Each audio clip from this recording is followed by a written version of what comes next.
the assassination of Archduke Ferdinand. Okay.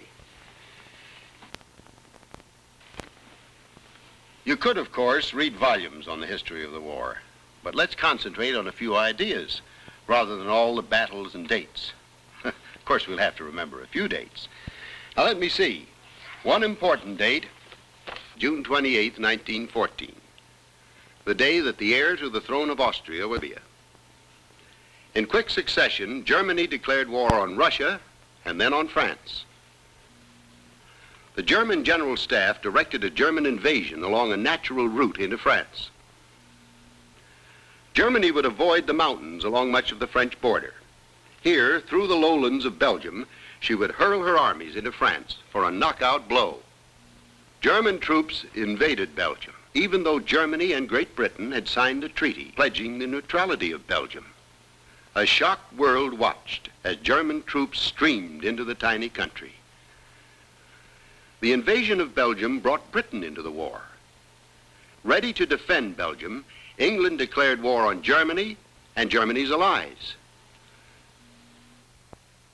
And so the sides were drawn. The Central Powers, Austria-Hungary, Germany, and later Turkey, the allies, Russia, France, and Great Britain. England's great fleet was mobilized. British troops were landed in France to help stop the German advance on Paris. The German plan was to capture Paris with a lightning blow and knock France out of the war. In September 1914, the French made a successful stand in the Battle of the Marne. Not only was the German advance halted, but counterattacking, the French drove the German armies back to the River Aisne.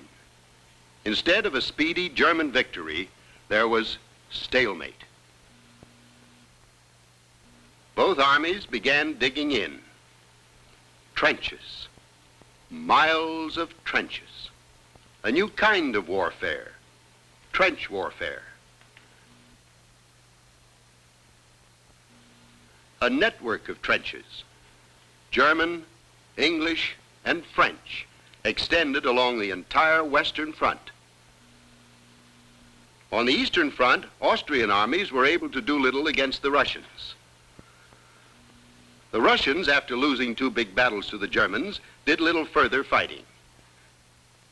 By the winter of 1914, both the Eastern and Western fronts were deadlocked. Why deadlocked? I've seen pictures of furious fighting on the Western Front. Why did it drag on so long as trench warfare? Well, this was a new kind of war. New then, I mean. Before the World War, fighting was mostly by frontal assault, dashing attacks of massed armies. But with the World War came new destructive weapons, such as the machine gun, that made the frontal assault far too costly in lives.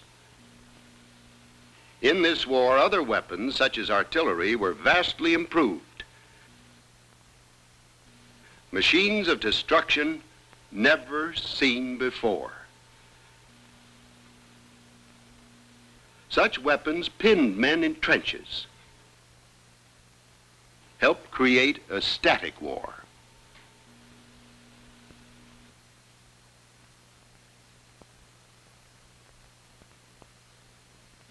Throughout 1915 and 1916, both sides failed to break the deadlock. Then Allied expeditions tried flanking movements called sideshows into the Turkish Empire to divert the strength of the Central Powers. They failed. Then shifted to the Eastern to divert Allied strength. They failed too. Wide geographic movements like these gave this war a scope unknown in previous wars. Also, this war gave the world its first taste of what we now call total war. Battlefields included whole cities, towns, transportation centers, and huge areas of farmland. Mechanization added a new and terrifying dimension to warfare.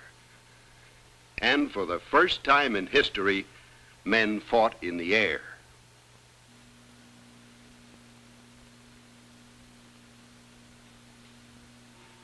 But did the fight involve much of the world?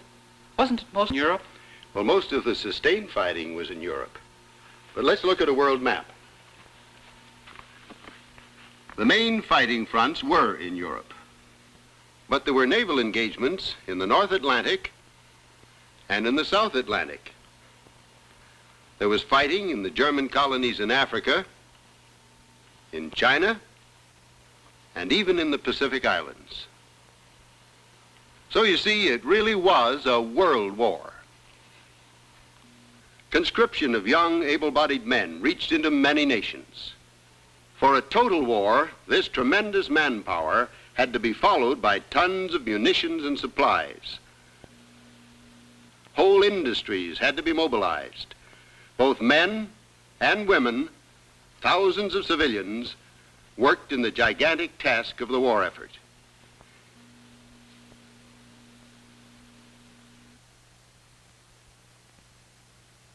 In England and France, and in Germany, the home front became nearly as important as the war front.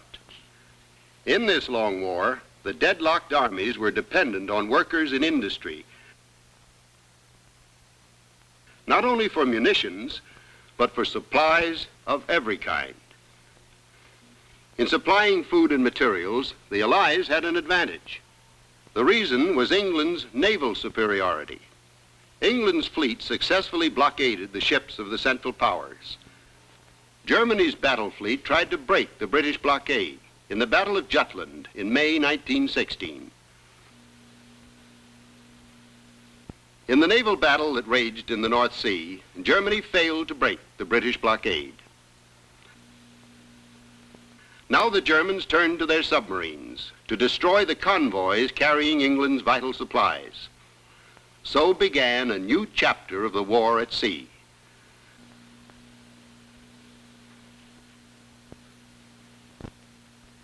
For a while, German submarines were very successful. England's shipping was being destroyed. Encouraged, Germany in January 1917 began unrestricted submarine warfare, sinking any vessels inside the war zone.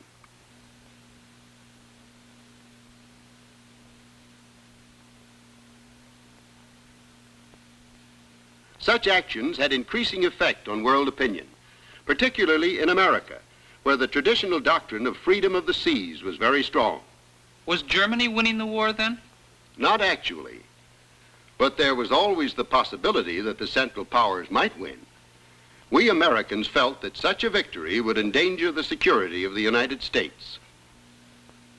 On April 6, 1917, in response to President Wilson's request, Congress declared war on the Central Powers. We'd fight, Wilson said, to make the world safe for democracy. So we too went to war. I remember how Americans pitched into the war effort of 1917. The big Liberty Loan drives to raise money. Whole industries turned over to war production. America's tremendous industrial potential was being shifted to the war effort.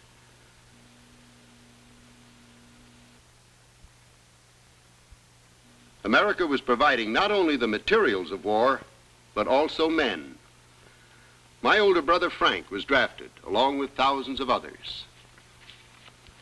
These Americans would be fighting in Europe for the first time in our history. Here was new hope, new strength for our weary allies.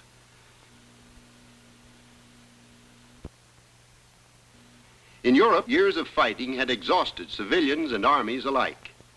War weariness had already put Russia out of the conflict. Revolution had toppled the imperial Russian government. Though the revolutionaries at first sought a liberal democracy, by November 1917, a new communist government had seized control and made a separate peace with the Central Powers. With Russia out of the war, German troops from the Eastern Front moved westward into France. At about the same time in France, American troops were arriving in force to join the Allies. Commanding the American forces in France was General Pershing.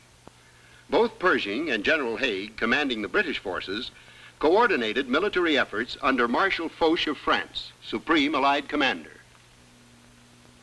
The German forces under General Ludendorff decided on a final all-out effort. The summer of 1918 saw 3 big German offensives trying to break through the Allied lines. The British forces backed, but they held. The French also held fast. Americans, too, helped stem the tide in valiant action at Chateau Thierry and Belleau Wood. Then the Allies took the initiative.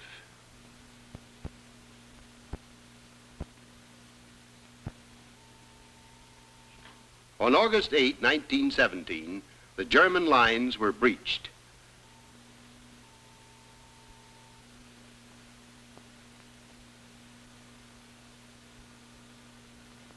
The 4-year deadlock was broken. Defeat for the Germans was near. The Central Powers were giving up. Bulgaria, Turkey, Austria-Hungary. The people of Germany, alone and exhausted, overthrew their government. Kaiser Wilhelm of Germany abdicated. The Great War was over. In this railway car, a German commission met Allied delegates to sign the armistice on November 11, 1918. The railroad car at Compiegne? Isn't that the same one that Hitler used in World War II to dictate the surrender of France?